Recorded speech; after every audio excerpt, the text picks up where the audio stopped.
Le défi principal est la structure même du secteur, en fait, de son organisation et de sa structure.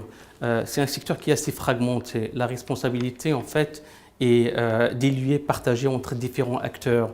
Des acteurs des départements ministériels, des acteurs locaux et qui relèvent en fait du gouvernement central, des agences.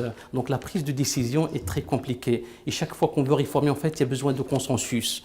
Et les gens, en fait, ils agissent, ou plutôt les acteurs qui sont en fait dans le secteur, ils agissent en fait pas dans une logique d'augmenter en fait l'efficience des réformes ou de rendre les réformes intéressantes ou bénéfiques en fait pour la communauté, pour tout le pays, mais plutôt en défendant des intérêts partisans. Chacun en fait défend sa structure, défend en fait sa raison d'être, et ça rend en fait la réforme très compliquée. La plupart des gens qui ont diagnostiqué le secteur en fait depuis les années 70 ont relevé en fait systématiquement le même problème, hein, et ça a été noté dans tous les rapports et dans toutes les études en fait réalisées par des experts depuis en fait, et les bailleurs de fonds aussi qui ont accompagné pas mal les réformes du secteur et l'évolution du secteur depuis en fait la fin des années 70, des années 70. C'est un vrai problème, hein, cette multiplication des intervenants, on planifie mal et en général les réformes sont faites de façon à les insérer dans la structure existante au lieu de revoir la structure existante en fait pour aboutir à un cadre qui est plus adéquat à l'évolution en fait des problématiques énergétiques, des besoins aussi du pays.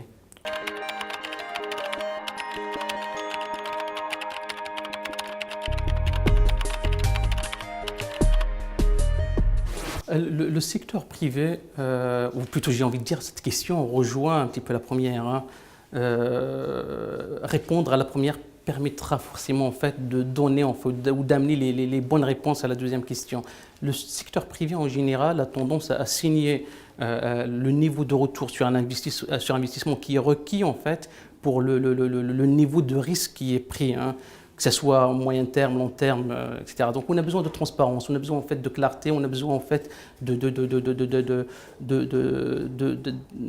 cadre juridique qui permet en fait à ces investisseurs de se sentir en fait à l'aise ou avec le risque Maroc, avec le risque en fait d'investir sur des projets effectivement sur le long terme.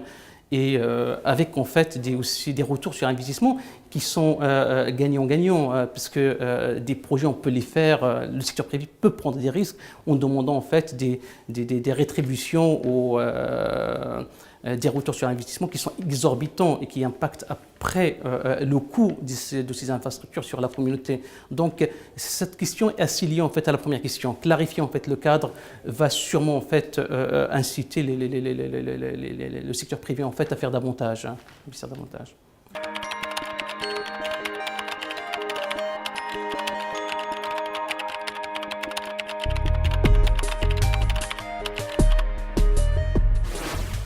Est-ce qu'on utilise l'énergie de manière efficiente au Maroc? La réponse est quelque part au milieu, c'est-à-dire qu'il y a des situations où effectivement l'État a encouragé ou encourage ou a mis en place le cadre qui permet en fait d'utiliser l'énergie de façon efficiente. On a parlé en fait ce matin-là de la production indépendante. Le corollaire en fait de cette réforme-là a été d'indexer les paiements sur la performance. Donc ça encourage effectivement à être performance. Par contre, il reste encore des gisements très importants où, au niveau peut-être de la façon avec laquelle on consomme, au niveau de la façon avec laquelle produisent certains producteurs d'énergie, et surtout le monopole étatique, comment ils produisent, et la façon avec laquelle on consomme.